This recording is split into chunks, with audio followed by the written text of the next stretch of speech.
Hello, everybody. Welcome into Sports by GSMC Podcast Network. I am your host, Jeremy Lapidus. Today is Friday, October 11th.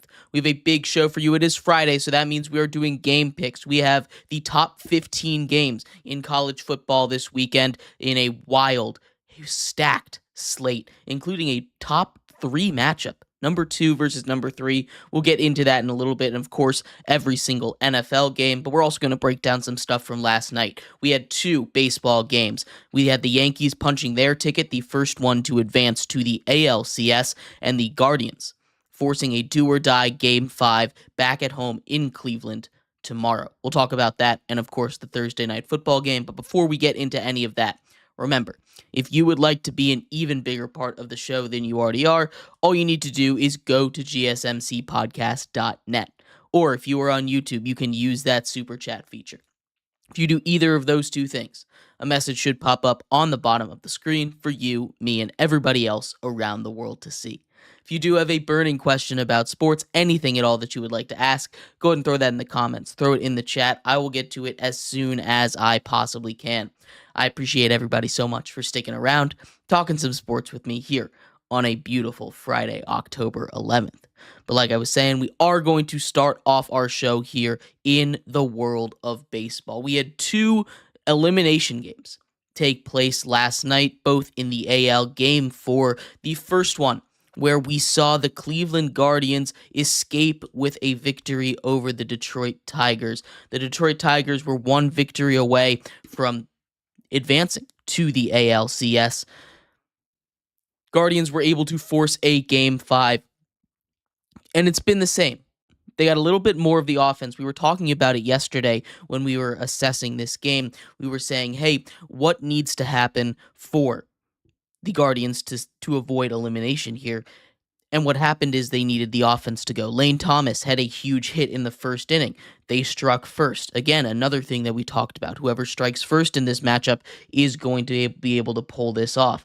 We saw a lot of great offense from Steven Kwan. Steven Kwan, once again, has been amazing all postseason long. 3 for 5 yesterday, scored twice. He raises his average in the postseason to 500. It's ridiculous what he's able to do just with his bat-to-ball skills. But we also saw Jose Ramirez hit a home run. That's what we've been waiting on, some pop out of Jose Ramirez. Obviously, the big one, the one that ended up getting them win, was the home run by David Fry there in pinch hitting home run in the postseason to keep your team away from elimination. But we saw all of the big guys get hits. Josh Naylor got a hit. Jose Ramirez got a hit. Lane Thomas had 2 hits. This is the kind of offense we were waiting for out of the Cleveland Guardians this entire series. They snapped a 15-inning scoreless streak in the first inning. They got on Reese Olson quickly. They did what they needed to do, and they won the game. That was just a great game for both teams. It was a great baseball game, and we saw Detroit continue to do what they're going to do. They're going to continue to fight, continue to stay in the game, even when it seems like they're out of it. I would assume on Saturday, and they haven't announced it yet, but for this crucial Game 5, I would assume the Tigers are throwing Tariq Skubal. Oh, yep, there we go. Just was announced, Skubal versus Matthew Boyd on this one. This is going to be an awesome game. Of course, we've seen Skubal twice already in this postseason, once in Game 2 of this series, where he completely shut down the Cleveland Guardians. This should be a fun game. I don't know if Skubal's going to be able to do that shutdown, don't let anybody on, don't let anybody score 3 times in a row. But he's been the best pitcher in the AL by far for a reason. So if anyone can do it, it's going to be him. And that's what this game is going to be riding on. But it was a great game by the Guardians. They finally got all their big bats to go, and that's what they've been waiting on. They finally got it done. But getting on to the actual elimination game. The New York Yankees in Kansas City have officially eliminated the Royals. This was a game that when we were talking about it, we said, hey, the Royals need to strike quick. They need to strike early on Garrett Cole. Otherwise, he's just going to be too dominant. And that's what we saw. We saw Garrett Cole go 7 innings, only give up 1 run. That was in the 6th. The Royals struggled to get base runners on for most of this game. And even after Garrett Cole left the final 2 innings, they were unable to get anything. Really, against the entire bullpen of the Yankees, the whole series, the bullpen did not allow a run. That's incredible. Now, you can talk all you want about the Yankees bullpen. I think this goes a little bit more towards the side of the Royals struggling a little bit. We saw Bobby Witt continue to do his thing. Bobby Witt, awesome. One of the best players in all of baseball. And he stepped up when they needed him to. They weren't able to get much out of anybody else in their lineup. Tommy Pham, 3 for 3, but there was just no offensive production right now. Obviously, on the Yankees side, it's not all the pitching. The pitching stepped up. The pitching played great. But Andre brings up Juan Soto. And yes, Juan Soto, like you say, is built for the playoffs. We've seen him on runs with the Nationals. In a series where Aaron Judge was really struggling, one where they needed to count on Giancarlo Stanton, when he stepped up big. You also saw Soto make up for some of his mistakes in yesterday's in game 3, where he missed a ball. Didn't really matter. They were able to win that one. But Juan Soto comes through. He always does what he needs to do, driving in a run, the first run of the game. Again, it's very important to get out early in these playoff games, especially against a team like the Royals that have really solid pitching. That's what either of these teams needed to do, and they were able to do it. But turning to the baseball game tonight, the Yankees advanced. They joined the Mets. Both New York teams have made it to the NLCS. Now they're both waiting on their partners. The baseball game tonight decides who the Mets are going to play. This is a battle in LA. The Padres take on the Dodgers. Obviously, the Dodgers, awesome lineup. Shohei Ohtani, Mookie Betts, Freddie Freeman, so on and so forth. They got some production from Gavin Lux for the first time in a while. Will Smith stepped up big in the last game. But you get a pitching matchup between Yu Darvish, who in his first game this series against the Dodgers basically shut them down. Only allowed 1 run through 7 innings. It was incredible outing for him. It's been a while, and without the Padres losing Joe Musgrove early on in this season, early on in this series, he's a guy that needs to step up. And if he can do that again, the Dodgers might be in trouble. But the Dodgers are bringing out their rookie Yoshi Yamamoto, who didn't look his best in his first start in the playoffs. 3 innings, got hit pretty hard in his first outing in the playoffs. This one should be a lot. Again, baseball playoffs have been awesome. All of these series so far have been awesome to watch. But when we take a look at this one, this is the one that's had the most animosity, the most hatred between the two teams. Heading back to LA, I think that crowd burst is going to be massive. As much as I want to pick the Padres here, and as much as I want to believe that Yu Darvish can put on a performance like he did in Game 2 of this series, I think it's going to be tough. I think this is going to be just like Game 1 and Game 3 in this series, where it's going to be an offensive explosion, and it's just going to be a matter of whose offense can come out on top. We saw in Game 1 it was the Dodgers. Game 3 it was the Padres.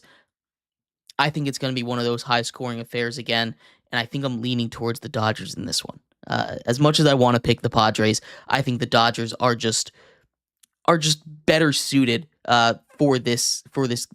They've got more experience in the playoffs here. I know, Andre. They can light him up, and Yu Darvish did really good in his first matchup in Game 2. But when you're taking a look at this roster, Shohei Ohtani has been just too good. He really has been. The lights have not been too bright for him, and I think at the end of the day, I trust that lineup more than I trust the Padres lineup by just a little bit. I do think this is going to be must-watch television tonight, though. It should be, like I said, an offensive explosion of a game, like we saw in Game 1 and Game 3, when these teams scored 11 runs each total in the first couple of innings. But that's our baseball talk for today. We're going to take a quick break here. When we come back, we're going to break down Thursday Night Football. We're going to talk about how the San Francisco 49ers finally look like themselves a little bit. So stick around for that. We'll be right back here on Sports by GSMC Podcast Network.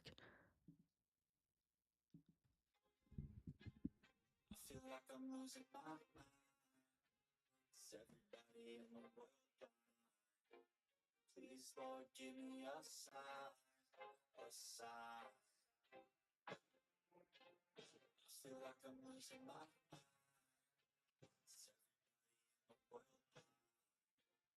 Please, Lord, give me a sign, a sign.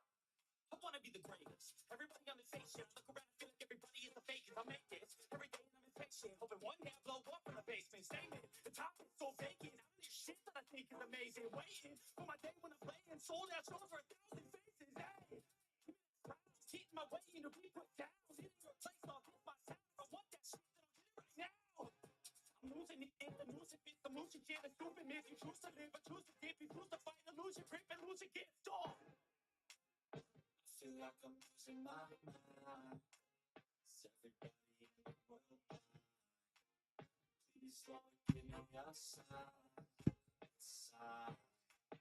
I feel like I'm losing my mind. Is everybody in the world?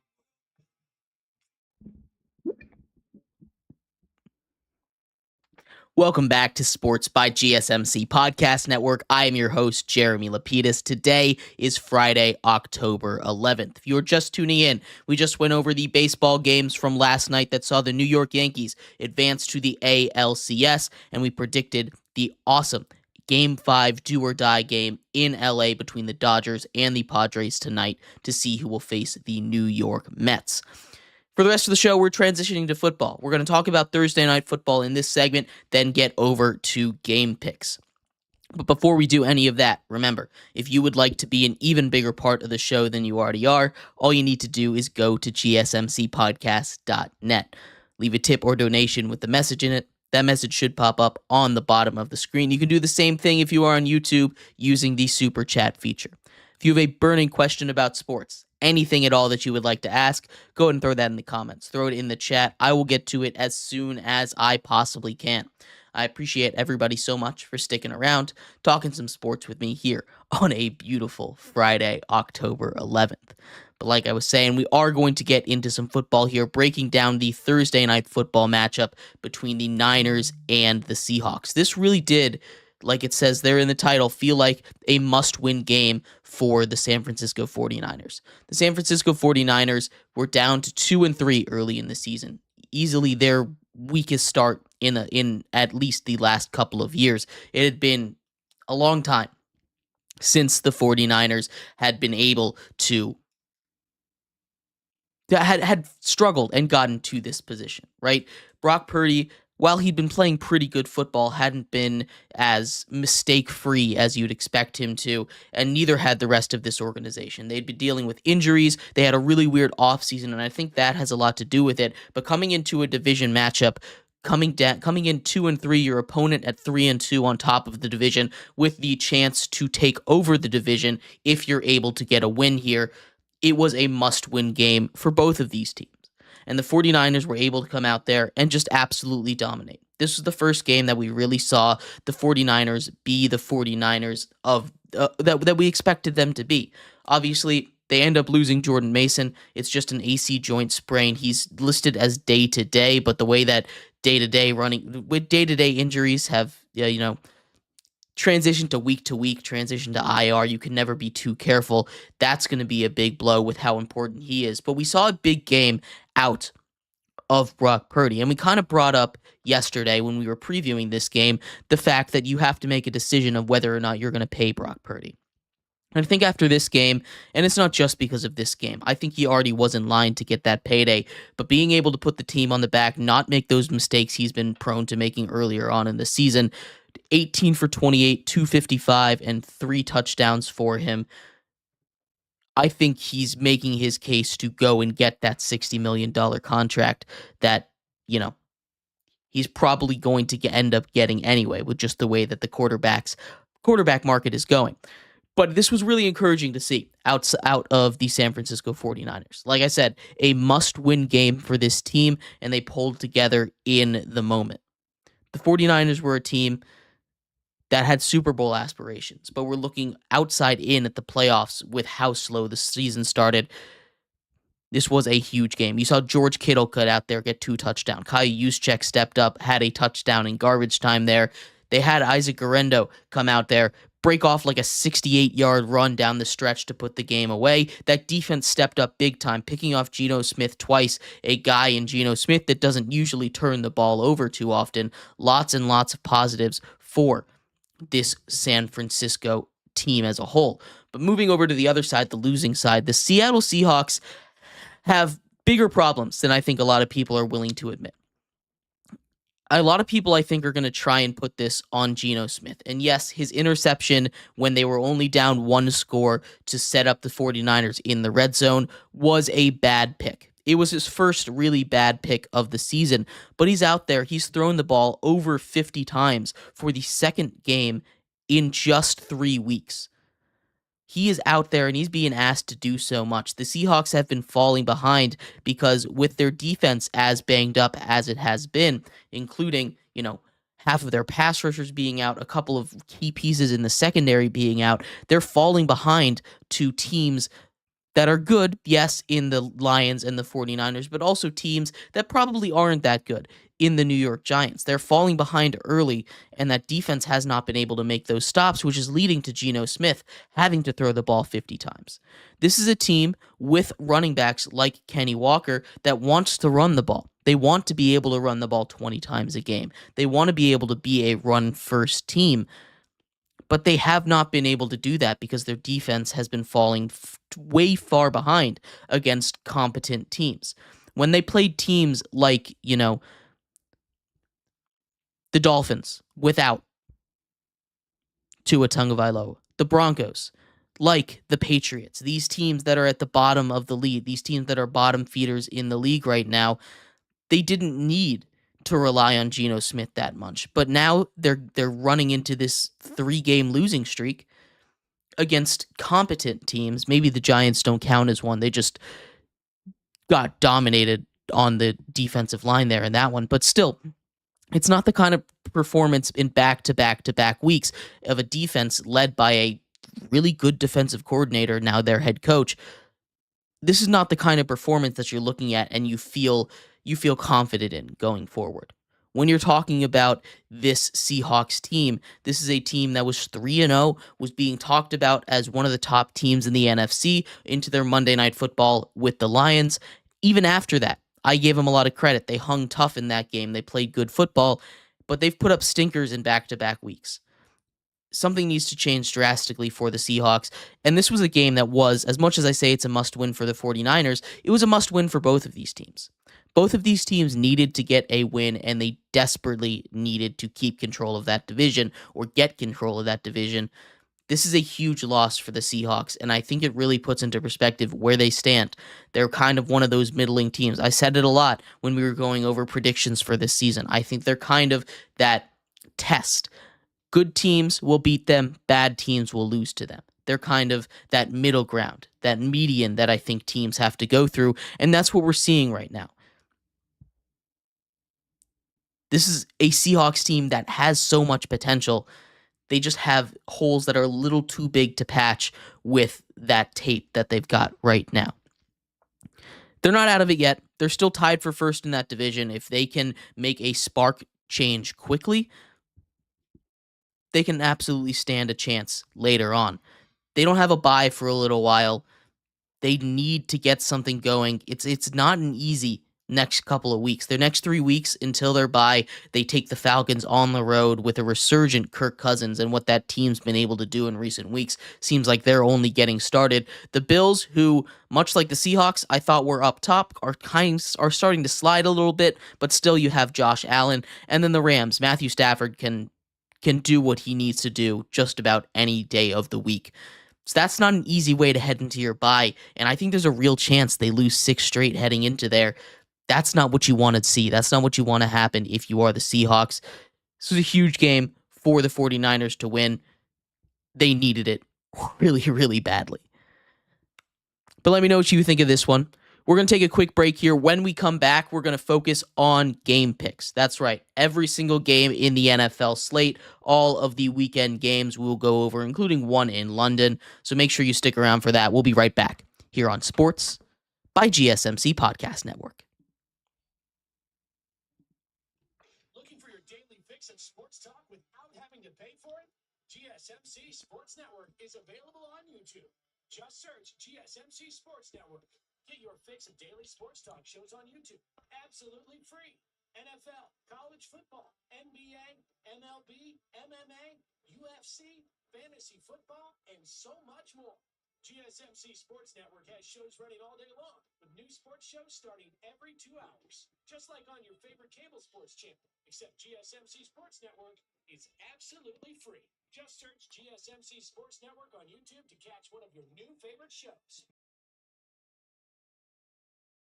Chip Shot Football Podcast, Hoops and Heels Women's Sports Podcast, GSMC Basketball Podcast, and so many more. Check it out for yourself. GSMC Sports Network, now available on YouTube, absolutely free. Search GSMC Sports Network on YouTube right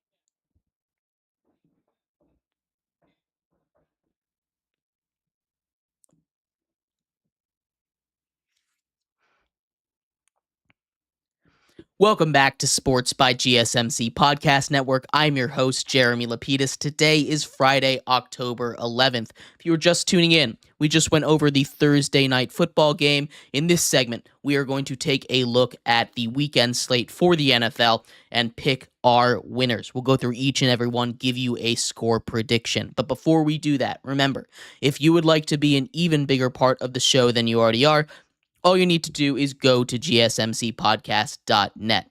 Or if you are on YouTube, you can use that super chat feature. If you do either of those two things, a message should pop up on the bottom of the screen for you, me, and everybody else around the world to see. If you do have a burning question about sports, anything at all that you'd like to ask, go ahead and throw that in the comments, throw it in the chat. For instance, Andre says Mahomes is going to light them up next week in reference to the 49ers. I think you're right. The way the Chiefs are playing, the way the Niners are playing, I think it's absolutely going to be an awesome game, probably very high scoring. Mahomes should go off in that one, but we're saving that breakdown for next week. But yeah, appreciate anything you guys do have to say. Appreciate you all tuning in. But like I was saying, we are getting into our game picks this week. This week in the NFL, it is a mixed bag of it's a mixed bag of games. We have some really good ones, Washington at Baltimore, for example, and some ones that, I don't think anyone is going to want to see. Pittsburgh, Las Vegas should be an especially ugly one. But this should be a weekend full of great games either way. Starting off in London, we have the Jacksonville Jaguars, technically on the road against the Chicago Bears, although this is definitely more of a home game for the Jaguars with how often they play in London. The Jaguars will actually spend the next 2 weeks there. So this week, I think they're going to find their bearings. They're coming off of a big win. They won their first game last weekend. Now they're traveling over to London to face a Bears team that has only gotten better every single week. Caleb Williams has continued to get better every single week. I'm not sure how they're going to handle this flight over to London. That's going to be a thing that the Jags are much better at dealing with, especially with a young team. But I'm going to go on the side of the Bears. I love what they've been doing. I love their defense. And I think that Caleb Williams, like I said, has continued to get better every single week this season. And there's no reason to think against a beaten, battered, bruised, not very good Jaguars secondary, he won't be able to do the same. I'm taking the Chicago Bears, who are favored by 1 point in this one, to win 23-19. Coming back across the pond to the U.S., we have one of those games that I don't think is going to be too close. The Houston Texans favored by 6.5 points, taking on the New England Patriots. This is going to be a fun game to watch because we get the debut of third overall pick rookie quarterback Drake May. I don't think it's going to go great. We saw what happens when the Houston Texans of this year play a rookie quarterback. They just blitz you. If they smell blood in the water, they are going to attack. So Drake May needs to be able to show early in this game he can handle the blitz. If not, his life is going to be not fun all day long. He's going to be under constant pressure. It's just going to be blitz after blitz after blitz after blitz, and this offensive line is not going to be good enough to handle it. I think maybe he gets a couple of points on the board, but I think this game is going to be very similar to the one that we saw the Texans play against the Bears in week 2 of this season. The Texans win 27-13. Then we get maybe the game of the week as Jaden Daniels and the Washington Commanders travel just up I-95 to take on Lamar Jackson and the Baltimore Ravens. This one should be electric. Both of these defenses, secondaries especially, are not very good. Jaden Daniels has been incredible. He's getting MVP buzz, which I think is absolutely deserved out of him. Lamar Jackson, coming off of an MVP, has been awesome, maybe just as good as last season, maybe better. But they also have Derrick Henry. And I think both of these teams, both of their defenses are bad, but I think the Baltimore defense is slightly better. This is going to be an offensive barrage. I think it's going to be a lot like last week we saw with the Ravens, where it was a final score of 41-38. I think this game is going to go very much along the same lines. Not too much defense being played on either end, but I think Baltimore is just a better team. I think 7 points is too much, though. I think Baltimore wins 34-38. Getting over to a game that, again, it's a mixed bag this week. I don't think this one is going to be that good. The Philadelphia Eagles host the Cleveland Browns, favored by 9.5 points coming off of a bye. We've talked about the Philadelphia Eagles and their issues. They're a good team. They just turn the ball over too much. This is a get-right game for them. They need to prove, Jalen Hurts especially needs to prove that he's not going to put the ball in harm's way, and they need to prove that this week if they want to be treated as any kind of contenders. The Cleveland Browns come off an awful loss, and I've been calling for it. Everyone in the world has been calling for it. It's time to bench Deshaun Watson. They're not going to do it because they can't, the way that the money works. It's going to make the trade look awful. The trade already looks awful. I say cut your losses, bench him, try to win some football games so you don't have to sell your team. A team that I think is good just playing with, no morale right now. I don't think this changes heading into a tough environment to play in Philly. I think the Eagles win pretty handily, 34-17. Then we get a game that, honestly, if you look at it on paper, it doesn't seem that close, but I do think it could go either way. A game between the Arizona Cardinals and the Green Bay Packers. And I've been very high on the Cardinals all year. The Cardinals are a team that I think with their offensive or theoretical offensive firepower couldn't compete with anybody. The issue is their defense, very bad at football. Their defense is not stopping anyone right now, and Jordan Love has seemingly found a groove. The Packers are going to get Romeo Doubs back. That's a huge get for them after he was suspended one game for conduct detrimental to the team. Maybe it's not going to matter. Maybe they're not going to use him that much. This should be a fun game either way. Another one of those high-scoring contests. Maybe Xavier McKinney gets another interception. 6 interceptions in 6 weeks is in play for him. That would be insane. That's a great get in the offseason for the Packers. This is a very good Packers team, and I think they're just going to be able to outmuscle the Cardinals. Favored by 5. I think the final score is Green Bay 31, Arizona 24. Then we get a division matchup. An interesting division matchup as Baker Mayfield and the Tampa Bay Buccaneers favored by 3.5 heading to New Orleans. Coming off of a brutal loss, New Orleans starting rookie, another first-time starter, Spencer Rattler, the late-round pick, getting his first start of the year after Derek Carr goes down with injuries. I'm not too sure how that's going to go. I think he's not going to be able to handle the pressure. I don't think the offense is going to run too well under him.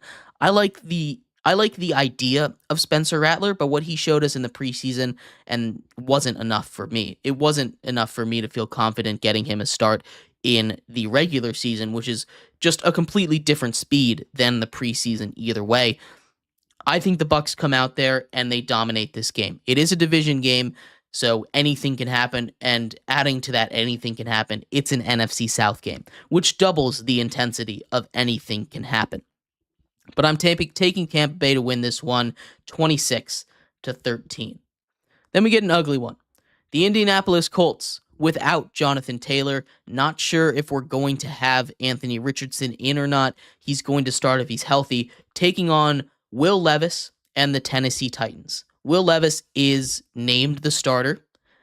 It's my in my opinion, that's a mistake. I know he's a young quarterback. I know he's a guy that has all the tools and skills to be able to turn it around. But like I was talking about with Jalen Hurts, he turns the ball over way too much. It's a good Titans defense. It really is a good Titans defense. And it's being wasted right now on a guy that cannot play clean football. The Titans probably should be the opposite of what their record is right now if Will Levis would just play clean football. Instead, they're down at the bottom of the league, and I don't think that changes this week, although I do think this will be a good game. Tennessee favored by 2.5. I think Indy comes into their house and wins 21-17. We get another division matchup. This one for second place in a division or second place superiority right now as the Los Angeles Chargers off of a bye, favored by 3 points, heading to Denver. This is going to be a battle of two really good coaches. I know we talk about the product on the field, but the coaches, you get Jim Harbaugh taking on Sean Payton. This should be an all-time coaching battle. It should be a lot of fun.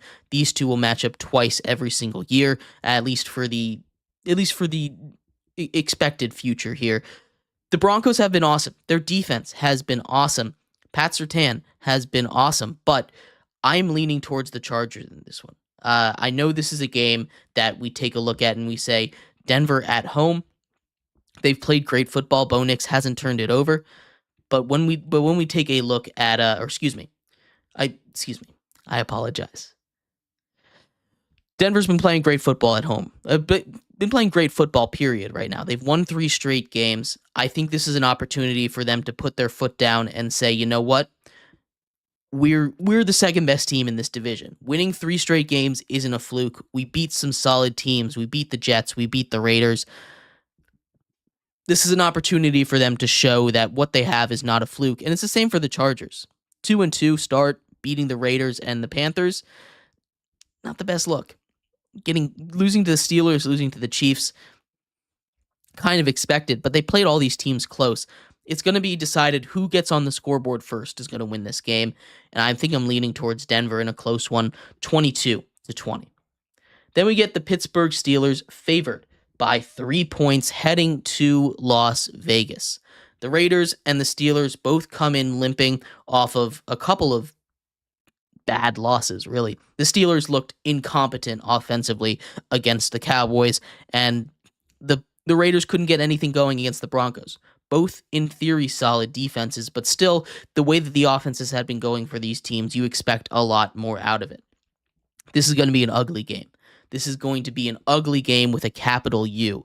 It's not going to be a fun watch, and I've never done this before, but something in me tells me this is going to be a tie. I don't know why. Neither of these teams seem to have competent offenses. The Steelers don't know how to get over 20 points in a week. I think the final score is 20-20 in this one, but that's a little crazy. So just walk with me on that one. Then we get Detroit favored by 3 points traveling to Dallas. The Cowboys coming off of a huge last-second win. We just talked about it against the Steelers. The Detroit Lions off of a bye. They're looking to prove that they are one of the top teams in football, traveling down to Dallas, a place where they got their hearts broken last year on some bad penalties down the stretch when going for 2, maybe some weird coaching decisions, but that's just Dan Campbell for you. These two teams are in very different spots. Dallas has a huge weakness, and that's running the ball down their throats, and that is what the Detroit Lions specialize in. And I don't think this game is going to be very close. Detroit's favored by 3. I think they blow them out 37-17. Heading over to the second to last division matchup of the weekend as the Atlanta Falcons, favored by 6 points, travel to Carolina. The Panthers are a mess. Atlanta is coming off of its biggest victory in a very long time. It got all of its weapons involved. We've seen that machine fully start to click, and it's still got room to grow. You can still get a little more use out of Bijan Robinson, get those running backs involved a little bit. But Kirk Cousins coming off of a 500-yard game, I don't think he'll quite do that again. But against the Carolina Panthers defense, honestly, I wouldn't be shocked if he put up another 400-yard game. That's just how this Carolina defense has been all season long, and I think Atlanta wins pretty comfortably, 31-16. Now we get into the Sunday nightcap game as the Cincinnati Bengals, favored by 4, head to New York to take on the New York Giants. We talked about teams without defenses. That is just the Cincinnati Bengals. They have no defense. They have one of the most explosive offenses in the entire league. And the Giants' secondary is not good enough to keep up with T. Higgins and Jamar Chase. They could barely hold down CeeDee Lamb, giving up a long touchdown to him. This is a Giants team that their front seven, I think, is playing really good football right now. They've gotten over 7 sacks in 2 games this season. This is a really good Giants. This is really good Giants front 4. Linebackers are fine, but the secondary is where they're going to get lit up, and that's going to be the issue because the Cincinnati Bengals defense is not going to be able to stop much. Can Daniel Jones do what he did last week? Can he just dink and dunk his way down the field? If he's able to do that, the Giants have a chance in this game. Otherwise, it's going to be a blowout. I think I'm leaning more towards the Giants putting up a competent offensive game plan rather than not, because I can't imagine them being completely shut down against a defense as bad as the Cincinnati Bengals have been all season long. I think Cincinnati wins this game either way, but I do think we're leaning towards the closer, high-scoring version of this game. The Bengals win 36-31. Then our Monday night game, the Buffalo Bills travel to New York, 2 straight primetime games in New York, just like week 1 of last season, to take on Aaron Rodgers with a new head coach and the New York Jets. Buffalo favored by 2.5 in this one, and I think the Jets get that interim head coach boost. It's one of those things that just seems to happen every single time. First game, interim head coach wins. I think this is a really good Jets team. I really do. We'll do a more detailed breakdown of this game on Monday, but score prediction for now, 23-20. The Jets take this game in a must-win game for them. But let me know what you thought. Do you have any games that you think I'm way off on? I'd love to hear your thoughts. We're going to take a quick break here. When we come back, we are taking a look at the college football slate. I've picked 15 of the biggest games in my opinion, and we're going to go over all of them, talk about some upsets, talk about some of the biggest games in the biggest slate of the college football schedule so far. Cannot wait for that. We'll be right back here on Sports by GSMC Podcast Network.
Welcome back to Sports by GSMC Podcast Network. I am your host, Jeremy Lapidus. Today is Friday, October 11th. If you are just tuning in, we just went over our NFL Week 6 game picks. In this segment, we're taking a look at college football, the Week 7 game picks, and what is the best slate of college games so far. But before we get into that, remember, if you would like to be an even bigger part of the show than you already are, all you need to do is go to gsmcpodcast.net. Or if you are on YouTube, you can use the super chat feature. If you do either of those 2 things, a message should pop up on the bottom of the screen for you, me, and everybody else around the world to see. If you do have a burning question about sports, anything at all that you would like to ask, go and throw that in the comments. Throw it in the chat. I will get to it as soon as I possibly can. I appreciate everybody so much for sticking around, talking some sports with me here on a beautiful Friday, October 11th. But like I was saying, finishing off our show today here, talking all about college football week 7. We have some of the biggest matchups so far on the college slate. The biggest matchup of the season this week between number 2 and number 3, Ohio State and Oregon. We'll get to that one later on. We're going to start off with a matchup on Friday. Today, the biggest matchup of the day as number 16 Utah travels to Arizona State. And I know on paper it sounds like one of those games that Utah should dominate, because they should. But without Cam Rising, that team is awful.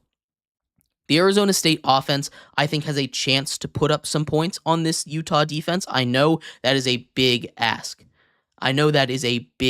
For them. But Utah, I think, coming in without Cam Rising, I just can't see them continuing to win football games. And I think Arizona State is the one that's going to shock them this year. I think Arizona State pulls off the huge upset here, wins 23-20. Up next, we are transitioning over to Saturday, the weekend games.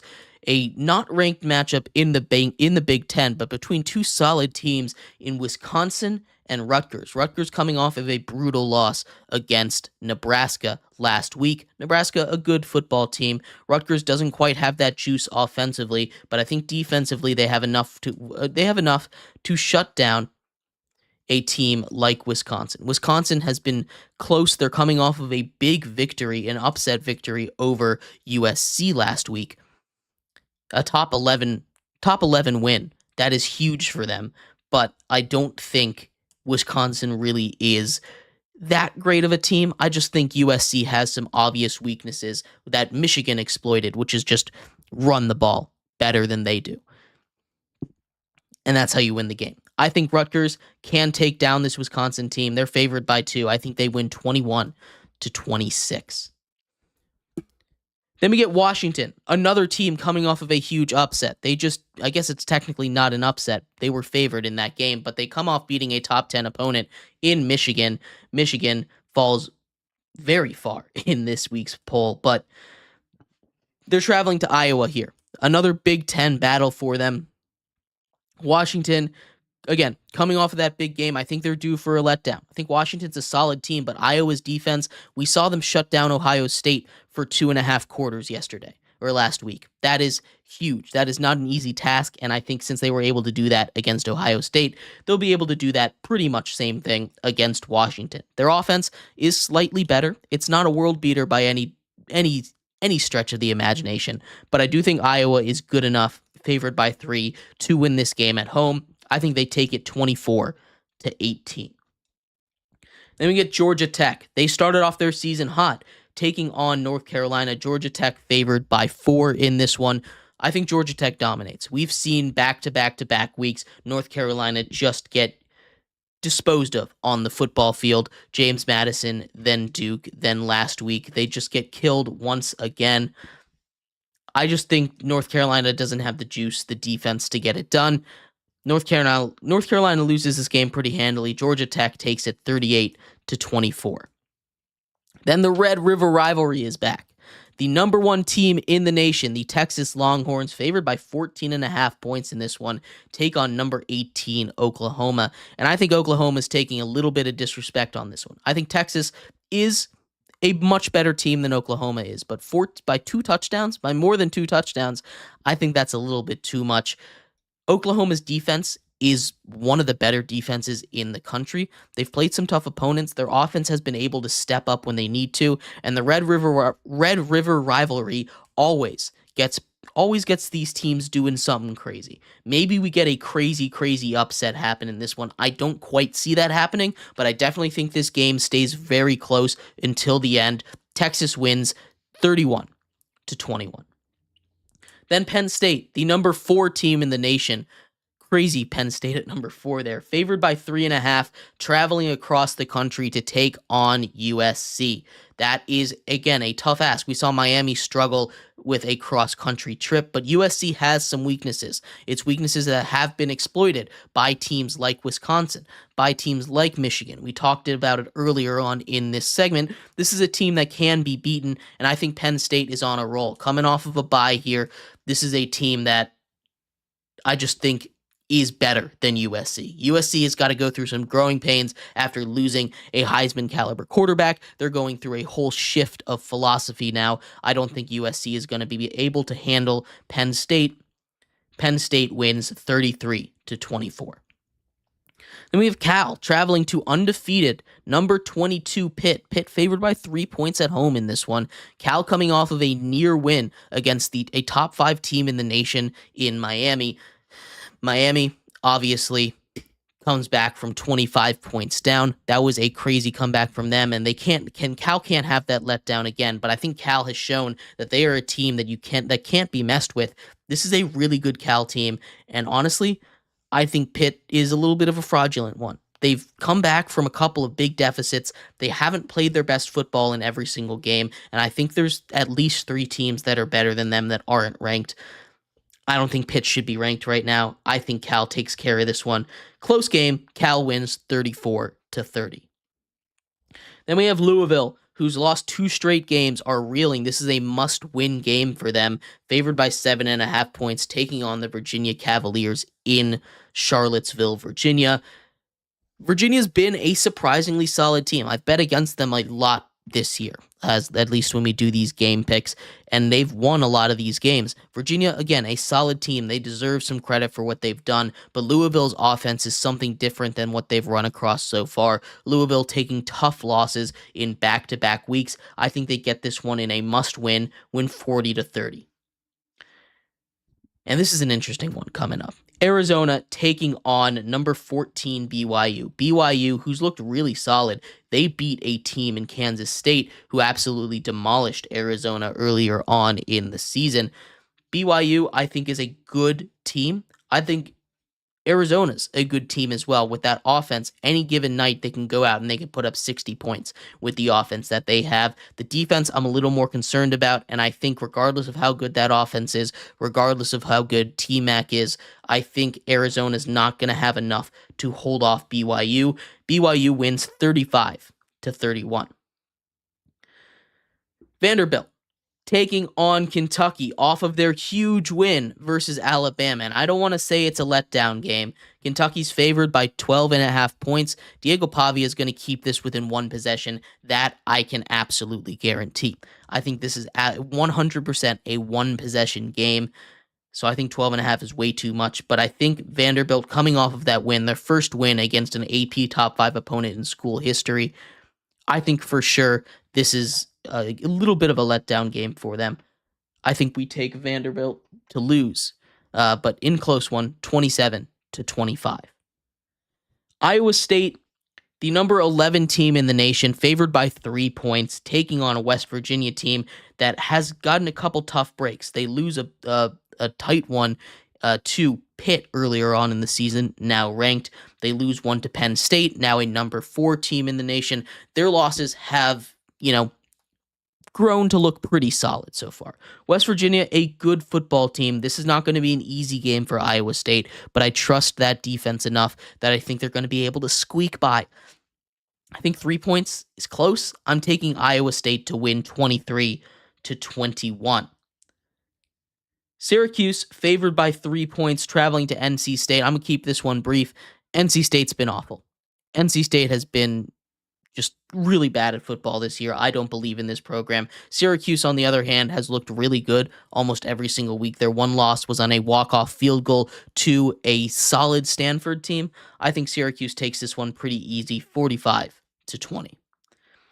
Then number 18, Kansas State, traveling to Colorado. Deion Sanders, Coach Prime has got his guys going. They're 4-1. They've got a path to the playoffs, especially if they can pull off this upset and win this game. Kansas State is a team that I think has been up and down, a little bit inconsistent. When they go up against a team like a Tulane, they've looked bad. They looked bad earlier on in the season in their big loss to BYU. I think Colorado takes this game in a close one, 34-30. That offense is going to be too much for that K-State defense to handle. But now on to the two biggest games of the week, the ranked versus ranked, starting off in Ole Miss. Ole Miss favored by 3.5 points, the number 9 team in the nation, traveling to Death Valley to take on the number 13 LSU Tigers. And I think the location of this one makes all the difference. Ole Miss, a really good team, but going down to play in Death Valley at night, that's just a tough look. Ole Miss coming off of a big win, one they needed really badly. I think LSU is a good team. I really do think they're a good team, and I think these two teams are a lot closer than a lot of people think. Ole Miss favored by 3.5. I think since it's at home for LSU, they get this win. Huge win for their program, shoots them back up into playoff contention. They win 36-29. And then the game of the week, the game of the season, the last one on our list here today, number 2, Ohio State, favored by 3 points, traveling to Oregon, and that's a really important thing. Number 3, Oregon are hosting in this one, and Oregon has looked a lot better since week 2. They've started to get their stuff together. They're starting to click at the right time, and they are ready for this matchup. They've worked all the way back up to number 3 from back down at number 9 earlier on in the season, crawling up because they win games. Dillon Gabriel has looked awesome. Their biggest test of the season so far against Boise State is starting to age pretty solid. Boise State looks like a really good team, potentially could get a top 4 seed in the playoffs if enough of these power conference teams lose. That's one of those things that's not out of the question. I think that's really cool about this new 12-team playoff format there.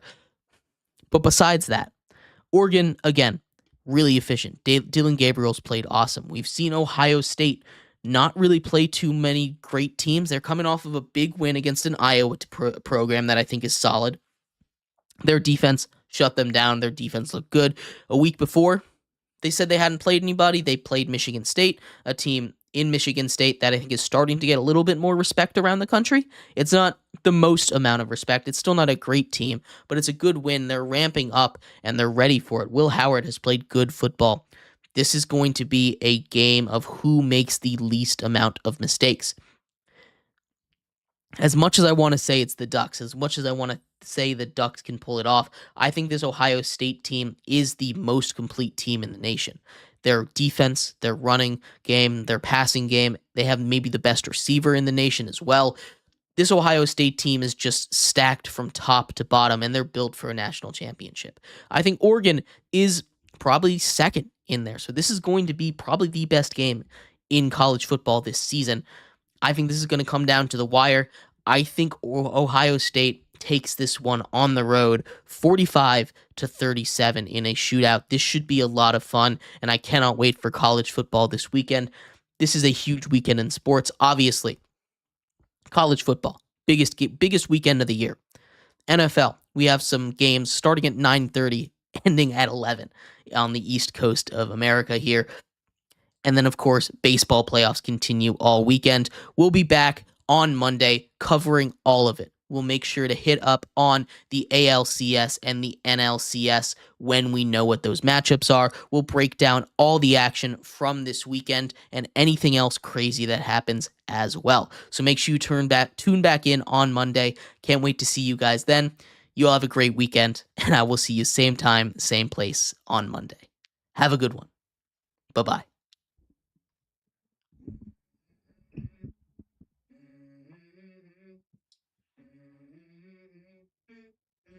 Let's go. I wake up, my pillow, feel like it's gonna be a bad day. I'm tired of shit, and the coffee ain't hit yet. Damn, ain't that great.